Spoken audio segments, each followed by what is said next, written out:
If you want to have better control of your blood sugar, try this. Exercise 4 or more times a week, manage your weight, and take your medications regularly. A year ago, Debbie Levinson was struggling with all of these. I willfully ignored the symptoms that come with having high sugars. Until she had a health crisis. I had a boil on my skin, and I let it get infected to the point where it was so painful. Debbie ended up in urgent care, where she learned she wouldn't heal unless she got her blood sugar under control. My A1C was over 14, and which is a little staggering. The A1C is a common blood sugar test for people with diabetes. Anything over 9 is considered very poor control. Debbie's numbers were so high, she was referred to a health coach. Hi, Debbie. This is Paula calling, health coach with Kaiser Permanente. Paula Winch called Debbie nearly every week for 6 months. At first, Debbie wasn't ready to make changes, so Paula helped her explore her barriers and motivations. Listening to what had happened and listening to her fears. Debbie had had diabetes for years, but never told anyone. My husband had no idea what was going on with me. My friends didn't, my colleagues, my coworkers in this room, there's 8 of us, I think, they had no idea.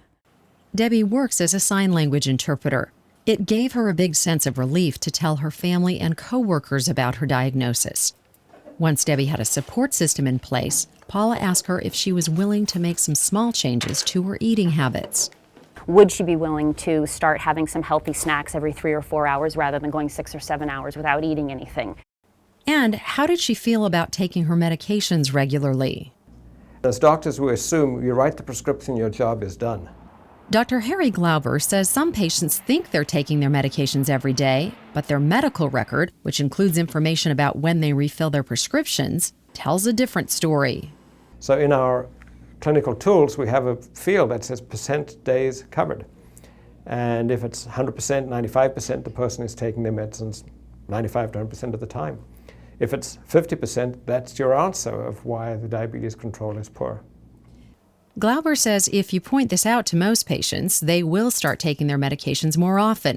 Debbie went from never taking her diabetes medications to taking them 96% of the time. And she went from being too scared to exercise because of her pain to exercising 5 days a week. I'm doing water aerobics, just moving. There's nothing glamorous about it. It's just moving in the water.